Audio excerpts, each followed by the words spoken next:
Hey everybody. So Jon David had a pretty good night last night, and then we did not make it to church this morning.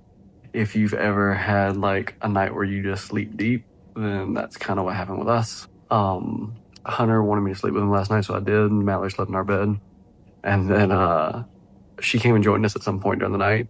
I don't remember that. She also left us before I woke up, so completely on me. I slept through my alarms, but it was much needed rest. There's nothing like sleeping in your own home and in your own bed.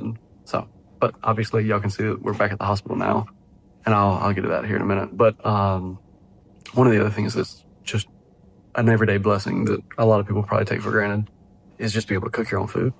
And so I love my flat top and was ecstatic to be able to actually cook some breakfast food on it this morning. That is like I don't know, it's kind of like our family's favorite thing to eat is breakfast food. But we had that, and then also went over and saw G and Elliot off. They're the newlywed couple getting ready to leave for the honeymoon, and then Celia's going back to work. Sarah's getting ready to head off to school this fall for college, and so it was kind of like the last time that we were going to see everybody together for a little while. Told Mimi and Papa bye, took Hunter, brought him back up here so he could spend time with some other family up here, and he'll start kind of spending time with multiple people, kind of like what we did before Jon David's last planned surgery, which was the arterial switch operation, where they switched those two major arteries. And so that's been about 8 weeks ago now. But that has been pretty much our day. We spent the day basically cooking, spending time with family, cleaning up, traveling, and then coming up here and just getting back here. Jon David spent his day pretty much with a day of stability. He had a relatively good day, got a couple fentanyl PRNs, or again, additional sedation when he needed them, when he got like cranky, which I think was really only 2. I think the other 2 were procedural, meaning they were going to go do something with his body, and in order to just kind of preemptively keep him from getting angry, they gave him one. And so I think he got 2 of those, one for retaping the ventilator tube. They have to do that every so often. Usually I think it's every like 2 days or 4 days. And they come in and retape it just to make sure it's secure so it doesn't move up or down or anything like that, because they've got it measured and they check it with x-ray every morning to make sure that it has not moved. So that, really important with him being on the amount of sedation he's on, that his ventilator tube is in the right spot so that way he can breathe. And then the other one was a dressing on his leg that now that he's eating, and he's at a pretty good point now. I think they said he's at 12 miles an hour, which is phenomenal. And he's been tolerating it really well. And that was one of the things that he's pooping more now. And so like with the dressings, with his PICC lines and things on his leg, gets a little messier. And sometimes they need to do changes. They had to change out a dressing today because of that. And that's where the other one came from. And then one of the big things that he has been able to come off of today, or at least wean down on significantly, has been 2 drugs called Nicard and Nipride. And if you remember from hearing those names a while back, they are drugs to help with blood pressure. Because once they did the ballooning of his aorta, he had some really high blood pressure before that because things were so constricted. And his heart was having to push against that additional pressure. And so at first, because it was so tight, the pressures were really high. But then when they ballooned it, basically it opened it up. But then his heart was kind of used to, like, because again, your heart's a muscle, so like it gets strong based on what it needs to do. And so his heart was pushing like it was still having to kind of push against that pressure, and it's slowly kind of come down. That's the reason why they use this blood pressure medication, because his blood pressure was really high post ballooning because there wasn't the resistance anymore. So it was pushing it really hard and raising the blood pressure in his body. And so the Nicard and the Nipride were helping artificially lower it.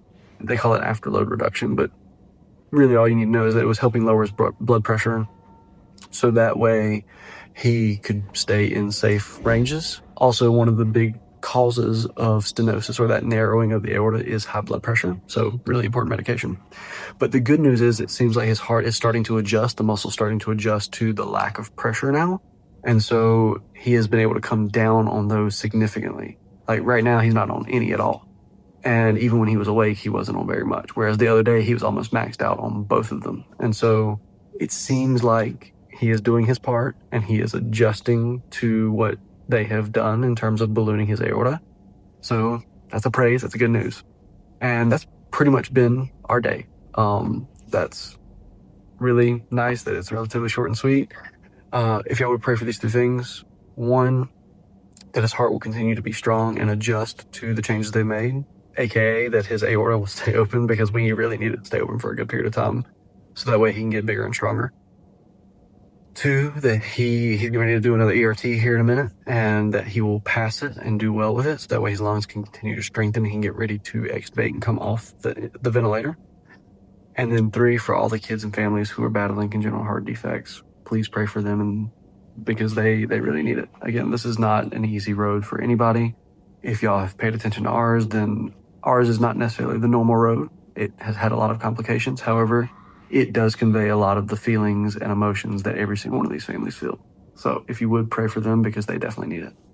But that's all I've got for y'all today. Hope y'all continue to choose hope daily. Y'all have a good night. God bless. We'll see you tomorrow.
Birthday to you.